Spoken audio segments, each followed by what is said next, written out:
welcome back, everybody. I'm Sarah Sewell, the Executive Director for the Down Syndrome Association, and welcome to DASCO Up for Discussion. We have a special episode today, and it's featuring some of our siblings who are going to share a little bit about their loved one with Down syndrome. So everybody say hi to Alex, Cooper, Amelia, and Lexi. They're going to share a little bit about their experiences, so stay tuned, and here we go. Now we're going to talk to Alex first. If you all would just introduce yourselves and tell a little bit about yourself and your sibling. Alex, we'll go with you. Okay, my name is Alex. My brother's Ewan. How old's Ewan? Ewan's 13 now. Okay. Anything you want to share special about Ewan? What does Ewan like to do? He likes to sit on the couch all day and watch television. Okay, that's fair. Okay. So my name is Cooper. I'm 21. My brother is Zeke. He's 20 years old. Zeke loves to draw, read, write, and hang out with friends all the time. So, Okay. yeah. Amelia. My name is Amelia. I'm 8 years old, and my sister is Abby. She's 11 years old, and she likes to go swimming and play tennis and basketball and soccer. Nice.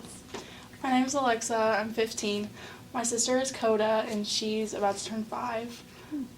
She loves to hang out with our family, socialize, talk to anyone that she can, anywhere. She loves dancing, singing. Mm-hmm. So she's Nice. just social butterfly. Yeah, some of them are, some of them aren't, but we're going to get to that. So the first question I kind of have for you all is, when did you know or recognize that your sibling had Down syndrome? Or maybe you didn't, or you just figured it out? I mean, for as long as I can remember, I've known. Mhm. Like, they told me at some point when I was really young, but, Yeah. like, I don't remember exactly the moment. It was just, like, I didn't really care. Mhm. I didn't really register what it really meant. Do you Just, think you do now? Yeah. Yeah, okay. So with me being 21 and him 20, there was such a small gap between him being born that they told me, my parents told me that, like, when he came home from the hospital, but my young mind didn't really, like, register with that. I think it really clicked when we started going to, like, the same elementary school or whatever, and he'd have to go to a separate class, like the special ed classes. I think that's kind of when it clicked for me. Now, did you all graduate together, or was he held back? No, so he redid one grade, I forget which one, but he redid a grade, so he graduated a year after me. Okay. Amelia? I've just really always known. I don't really remember when my parents told me. Okay. I have a story about this. Okay, great. I can't wait to hear it. So, my mom, she had missed her, 6-week appointment, and I was with my grandma, and then they had gone to the appointment after. She had to go by herself because it was during COVID. I was 8 at the time, and I remember just being with my grandma. We were sitting outside. It was really a rainy day, so it was kind of gloomy already. And my mom comes home, and my grandma is next door neighbors with us, or she was. And so my mom was at our house for a little while talking with my dad. They come over to our house. We're all just sitting outside. And they start talking about how my sister's going to be different. She has something called Down syndrome. I was her age. Yeah. I didn't understand what that meant. I was just kind of like, okay, well. And then my dad started crying. Oh.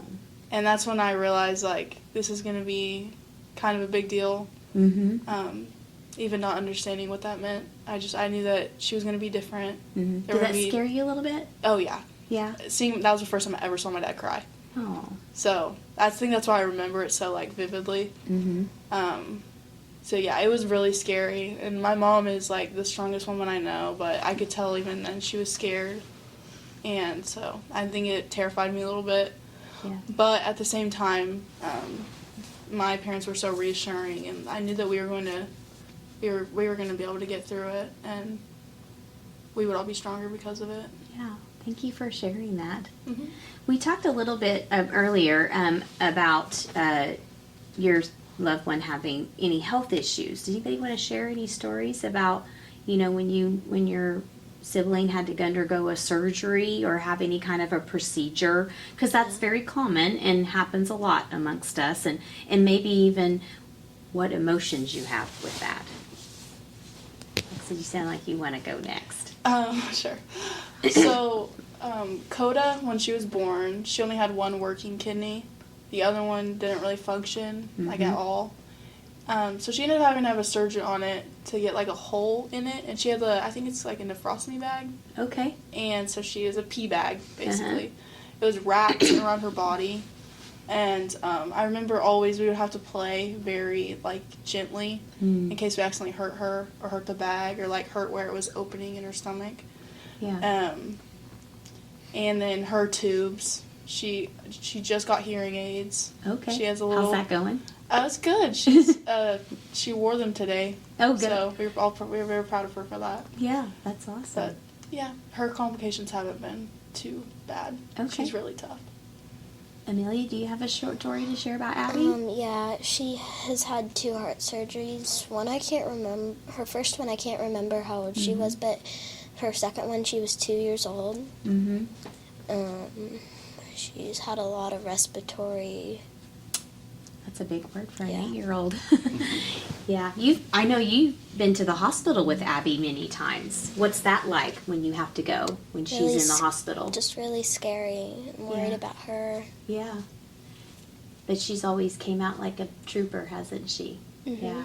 Is there anything that you do with Abby when she's in the hospital to make her feel better? Well, sometimes we just make silly faces at each other. I like We just that. make each other laugh. Uh-huh. That's awesome. So Zeke has sleep apnea. So when that started to become more and more of a thing that we had to watch out for, he did get his tonsils removed. And just like hearing the reports, like the sleep reports, Yeah. when he first started on that CPAP machine, it was a scary thing to think about, Yeah. not breathing for sometimes a minute Yeah. at a time or something like that. So as a kid, we'd always share a room and try to get him to like wear that machine throughout the night, stuff like that. So yeah. But he hasn't had any other health implications? No, not so far. No. That's really good. How about you, and does he have any? I know he had some complications. He has stitches down, like, in this area, but Uh-huh. that was a long stomach time ago, area? and I do not remember. Mhm. I just remember, like, it's like vividly, I remember, like, I was in a car that we don't own anymore. My mom and dad was like, oh, he's coming back from the hospital. And I'm like, just listening and eavesdropping. That's just, Yeah. I just, like, a little Yeah. fragment in my head, I remember. Yeah. Turning the And corner. I'm sure all of you have been to those, either a doctor's appointment or a therapy appointment.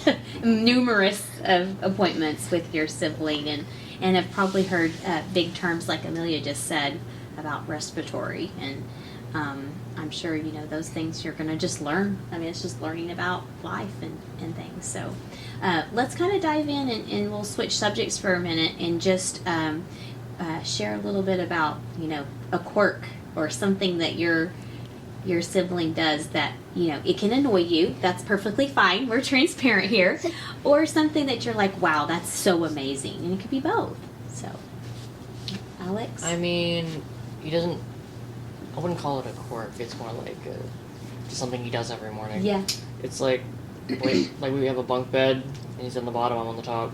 So he'll wake up, completely silent, walk out, nobody's awake except for him. Walks out who knows when. I get up, get out of bed, walk around the corner, and he's What are just you doing? he's just sitting there. Yeah. And then he goes like, Oh, what are you doing? Yeah. Very quiet and still. He doesn't talk. yeah, he just does that. Yeah. It's just like, you do this every morning.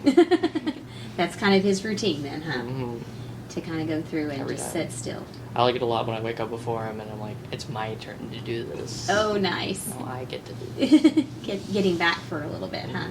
Sorry, Mom. So my family, we love going to national parks and visiting and traveling in that sort of fashion. But Zeke, instead of packing clothes, loves to pack all of his toys and everything into a backpack. And so, as we're loading the car, whatever, it's like, dude, why is your bag so heavy? Heavy. And you open it, it's just this, like the last week's library books and all the toys and everything. But I mean, he's super observant, Yeah. and so However annoying the bag may get, it's always fun to still be able to see him point stuff out that maybe didn't notice, or we're walking on a trail kind of at a fast pace. He's like, oh, check out that bug or whatever. So stuff like that. Yeah. So. Yeah.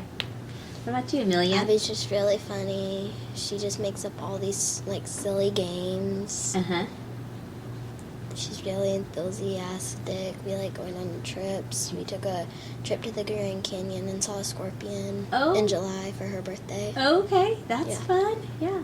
And you sign with Abby. Mm-hmm. Yeah, so do you kind of get on to her sometimes when you sign? Yeah.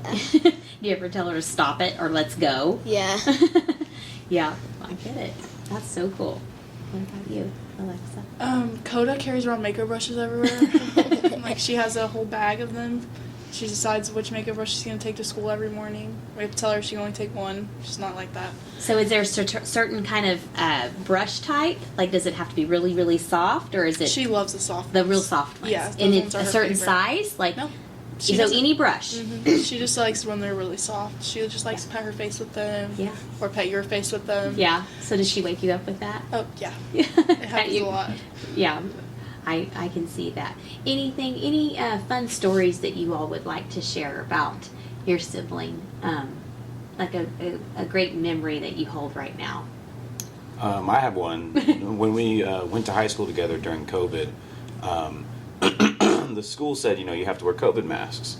Well, Zeke heard mask and went, okay, yeah, I can do that. And so he has all these superhero masks. And what's the school going to do? Tell the kid not to wear a mask? Like they said, wear a mask. And so I'm walking from class just to another one, and I passed by him, and he's wearing a Spider-Man mask in the halls. And I'm like, Zeke, you can't wear that. And it's like he'd get really frustrated about it. He's like, no, I'm wearing a mask. Like, what are you talking about? I'm doing what I'm supposed to. So that's one story that comes to mind. Yeah. So. Oh, that's a good one. Yeah. But it's that literal process thinking. You told me to wear a mask. I'm wearing what Yeah. I'm doing what you said. I'm doing what you told me to. So. Yeah. And Cooper, you kind of have a unique situation, and I'd like for you to share more, because you grew up in a military family, and you all have traveled quite a bit, and you've only been in Oklahoma a couple of years, correct? And, Right. you kind of just share with the listener like what that's been like for you all. Yeah, I mean, I moved to the University of Oklahoma in 2022, and then my family came to Oklahoma about 2 years. I think this summer will be 2 years ago. So it was kind of a hard transition period, because Zeke and I have always been super, super close. Like the most time that I wouldn't see him would be like one night when I spent the night at somebody's place or whatever. Yeah. So to go, almost a full semester or something like that, without seeing him or him seeing me was pretty hard. How far away were you all? So my Where were family your was parents? in Colorado Springs, which is Okay. about a 9-hour drive. Yeah. And I mean, they'd come to visit me often, but again, it was, kind of some tearful FaceTime calls or Oh, whatever. wow. But now that he's back, they're back closer. It's about a 30-minute drive from Norman where they are. We see him almost every day. I try to at least give him a call or something like that. So just that bond that we built, again, being in elementary school, middle school, high school, and just spending essentially every second with him, certainly helps build that. So. And your dad's deployed right now. He is, So yeah. how's that? And you kind of had to step into a whole new role. Yeah. House mechanic is what I like to say. I got a crash course in YouTube plumbing this summer. But it's hard because he doesn't have quite the sense of time that we do. Right. He just knows, Christmas is around the corner, or my birthday's coming, but coming up to him is like a week, when in reality it's like 6 months. Right. So it's hard to, when Dad got orders to be deployed, it was hard to explain it to him. Because it's like, okay, Dad's on an Army trip. Well, how long is that going to be? Well, we don't know. So it makes it even harder to say, harder for someone without Down syndrome to say, well, yeah, Dad's gone, I don't know how much longer. But then to explain to a kid with Down syndrome that doesn't have a sense of time, that was kind of a big challenge. And it still kind of is, because there's some days where he wakes up, he's like, where's Dad?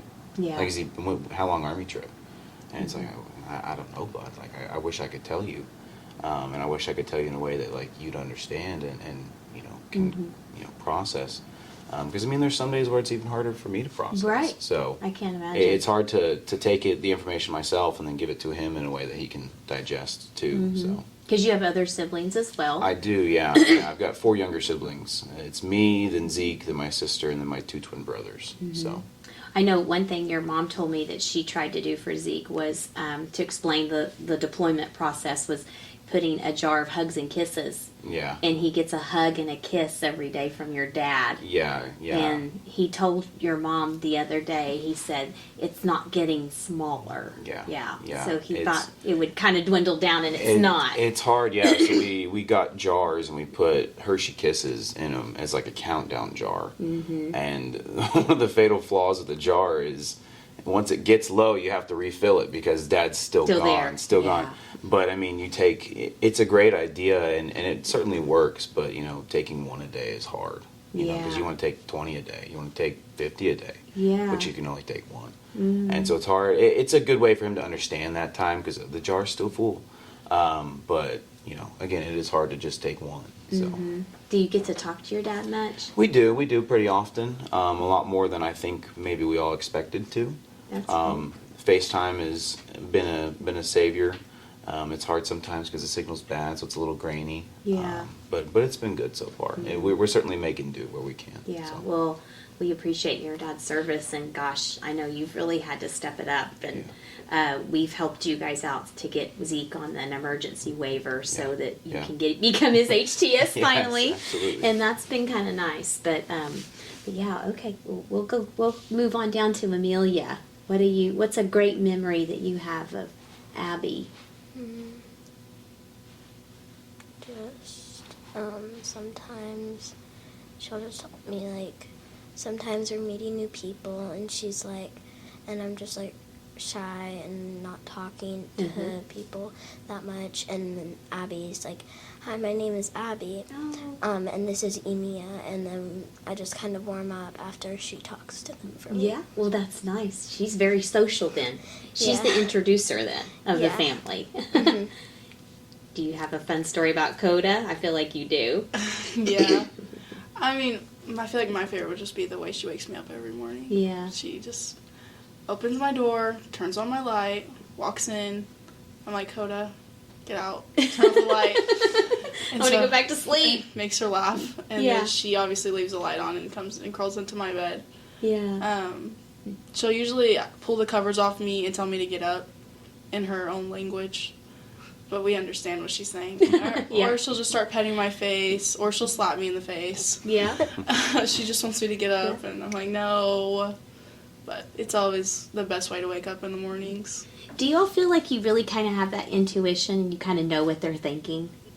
Yeah. I mean, I know as moms we do, but I feel like you, Hal, have that on a whole nother level. Like, oh gosh, she's going to jump off the couch. Or, oh my gosh, he's going to dive into the cookie jar. I can see it. And do you ever cover up for him? Yeah. Totally? Yeah. Yeah. Who wants to share that they covered up a incident? I mean, I would, but I feel like my parents are gonna watch this. Fair enough, but I mean, okay. it sounds like it's a good one, so you have to tell us now. Darn. Okay, Mom, Dad, I love you. So he's home alone with me. They went out to do something, so we're just in the house, and it was only for a bit, so I wasn't worried about that much. But I went to go to the bathroom, I come back out, he's gone. Oh no. I'm like, where'd you go? He's always on the couch. He's not on the couch anymore. And I'm like, okay, where'd he go? And he's like, in the back, like, by my office. He's just like, in the corner, like, hid behind like a freezer. And I'm like, what are you doing? And he's like, hide and seek. And I'm like, who are you playing hide and seek with? And I'm like, he's like, Looking around, like, oh my gosh. I'm like, what are you talking about? Uh-huh. And then he looks at me, and he points at me, and like, I was in the bathroom. I was like, no, you're like playing hide and seek now. I'm like, okay. So we start playing hide and seek, Uh-huh. and he hides by Mom's plants, Oh no. like by all the pots. Did they get tipped over? So we may have tipped over one of the pots. I love it. Just a little, just Just a little bit? a little bit. Yeah. How fun. And we spilled a little bit of dirt, Uh-huh. a little bit, A little bit of dirt, just a little bit, in quotes. and then he was like this is your problem now, and he runs away, and then I'm stuck here with dirt on the floor, and mom's gonna be home any minute now. Oh no. So it's either I have to explain what happened, or I gotta clean up really fast.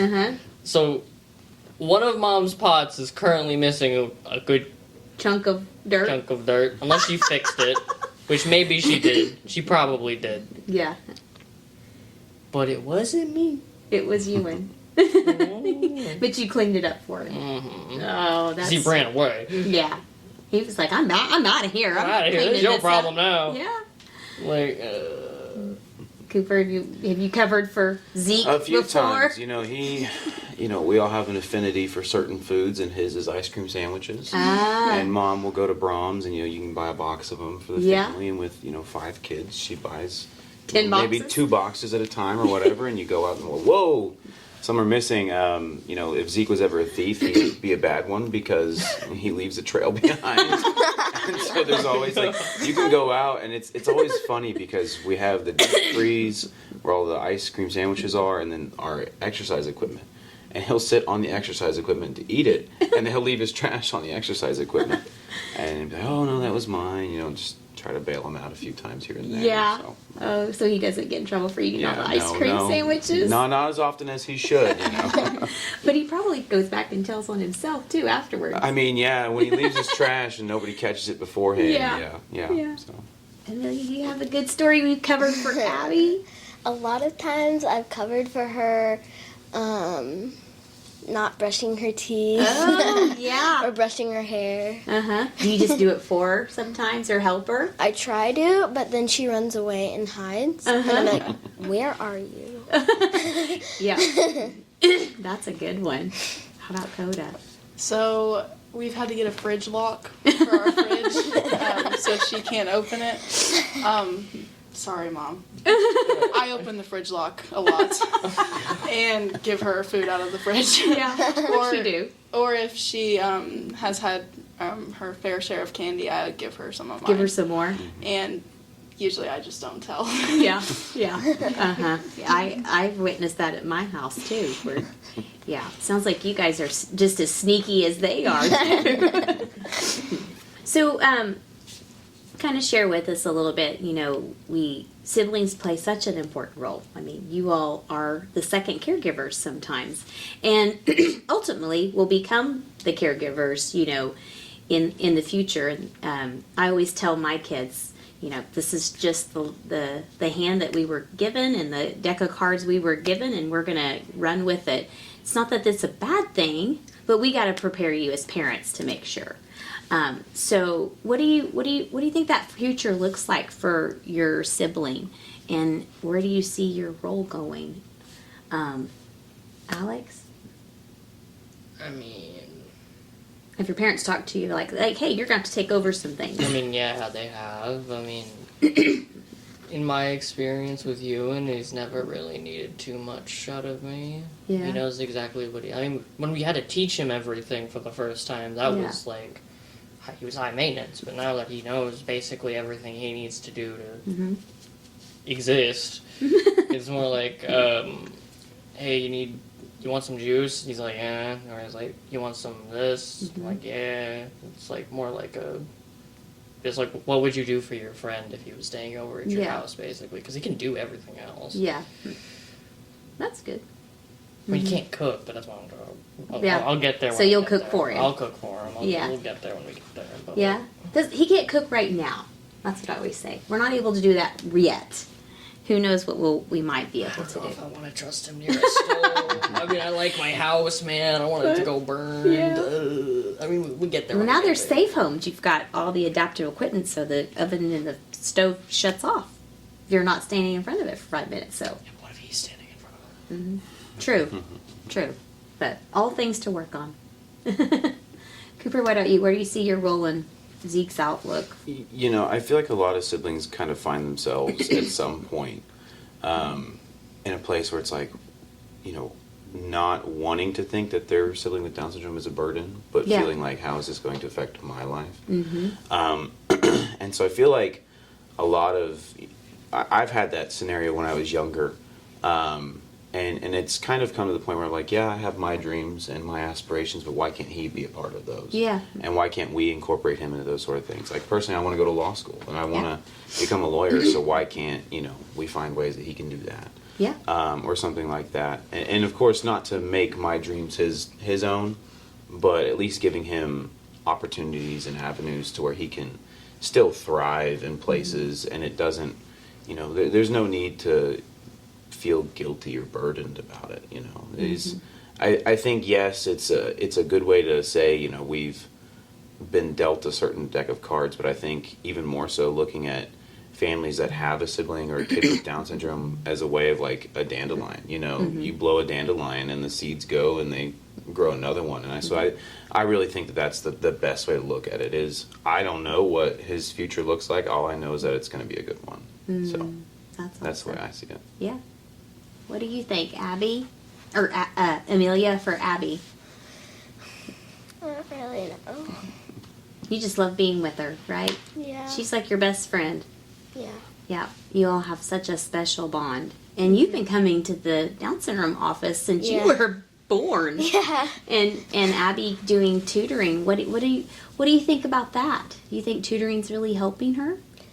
Yeah, she's been doing really good with schoolwork. She's been doing really good with reading. She's been improving really well. She's been reading the stories that we've given her. She's just doing really good with schoolwork. Do you help her sometimes with her schoolwork? Yes. Yeah. Do you think that helps you with your schoolwork too? Yeah, a little bit. Yeah. I think that's awesome. What about you? Coda's very young, so I don't know what the future holds, but I do know she will be the most popular girl at our school. She already is. No doubt. She's going to be able to do anything that she wants to in this world, and I'm forever grateful that I get to be by her side while she does all those things, and I get to be able to call her my sister, and she's my biggest blessing. And I do hope that I can convince my mom to let her move in with me whenever I'm... Convince her to let you. I don't think my mom will let me do that because she wants her all to herself. But I do see a lot of sleepovers at my house. Whatever that will look like. I know that she'll be at my house all the time and we'll be hanging out. So I hope that I'll get to, convince her to move in with me. Do you think, some of you might be a little too young to answer this, but maybe for the older ones, do you think it's definitely changed your outlook on life and what you want to focus on and be and do? I definitely think so. As a kid, I wanted to do lots of things, but my mind really settled on engineering and wanting to design and fly planes and that sort of thing. And as I've kind of grown and matured and walked kind of along with Zeke in life, it's kind of recognizing that, people with Down syndrome in that community need some advocacy help and work with that. And so, as I've gone through, I realized I want to become a lawyer and I want to do something advocacy related and help those who can't necessarily help themselves. I think it's also given me a different perspective on life in the sense of it's made me more patient and less judgy. Not giving grace so much, but adjusting my expectations to a level to where they can meet it and excel past it.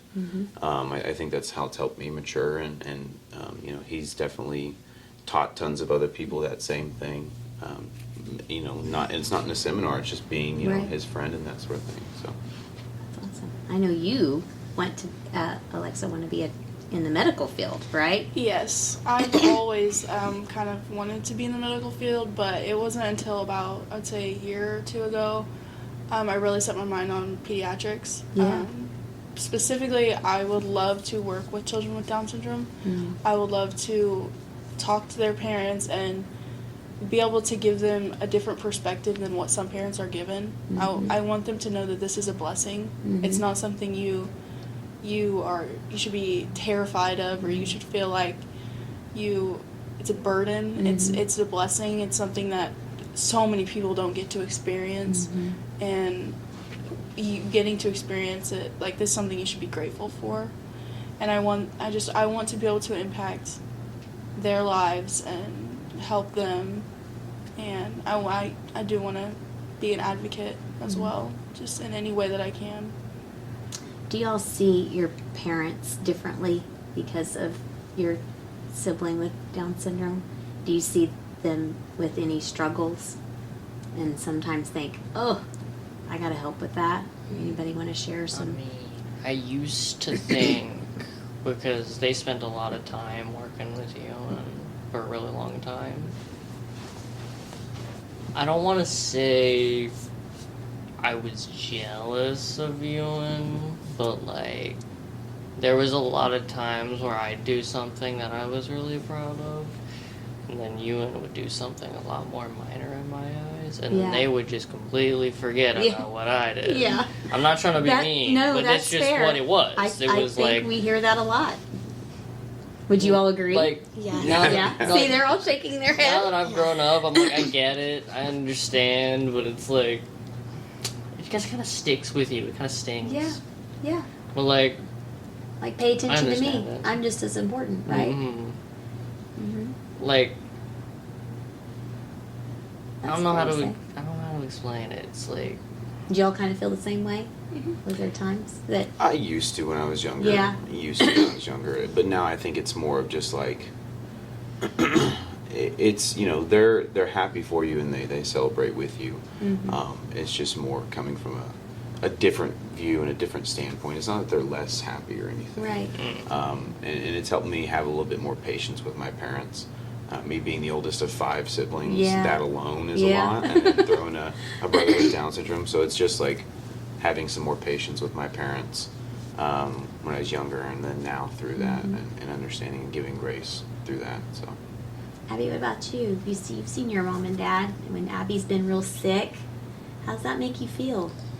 Like, sometimes during schoolwork, Abby's, like, gotten really angry with my mom. And I just, like, I go in and she does schoolwork with me Oh, nice. and does math with me and does some reading. Give your mom a little bit of a break. So Yes. you're kind of stepping in to help mom out. That's very nice. Yeah, that's very great.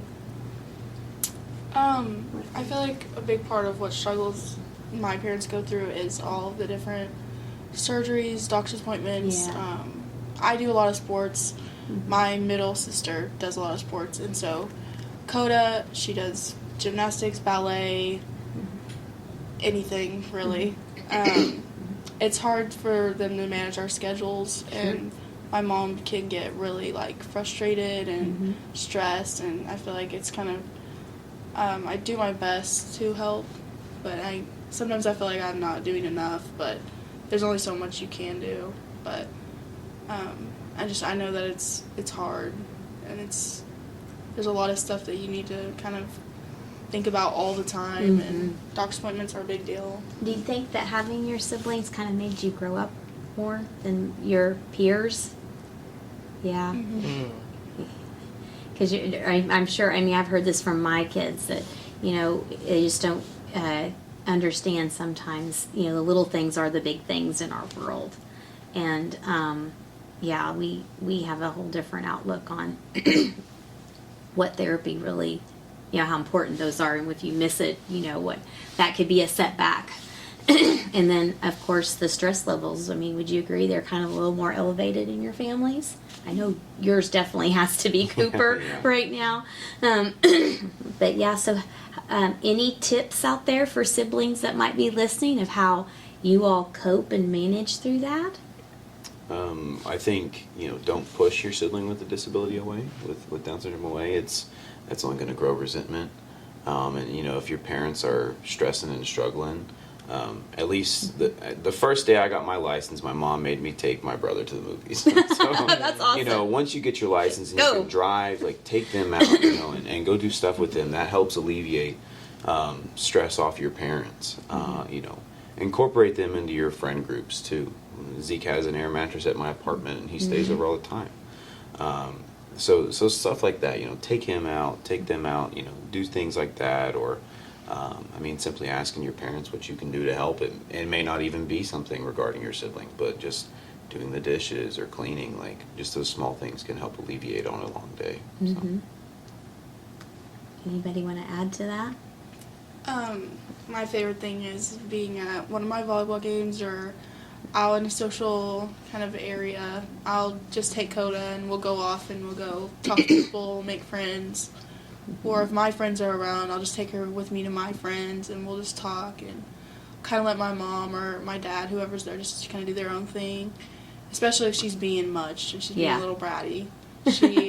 She'll be better if there's like people to talk to or hug and you know, kind of just socialize with. She does better. So just taking her and kind of incorporating her into friend groups, like he said. Yeah. I think that's really important, you know, and it helps them work on their social skills. And like you said, they are the center of the universe and the life of the party. It is always. her world. It's Coda's world. I'm just living in it. Do you have any like big concerns, you know, as they're growing up and aging with you? Is there anything that you're like, this world's a scary place and I don't know if it's good for them, or anything to share there? I mean, there's a lot of people that are insensitive to him. Yeah. Like, they just make fun of him. What do you do in those situations? I mean, they don't really understand, like, who they are. They just, like, look at the symptoms and, like, the stereotypes, and they just start blah, blah, blah, blah, blah. Yeah. I mean, if I don't know them, it's none of my, like, I don't know. I don't want to say it's none of my business, because that's throwing it to the side, but it's more like they don't get it, and it's not... How can we educate them a little more or show them a different side? But you're right, you know, seeing the disability and not the person. It's more like, I can't just tell them they're wrong about everything, but it's not, it's like they're going about it wrong. Yeah. They're not learning. They're just like running their mouth. Yeah.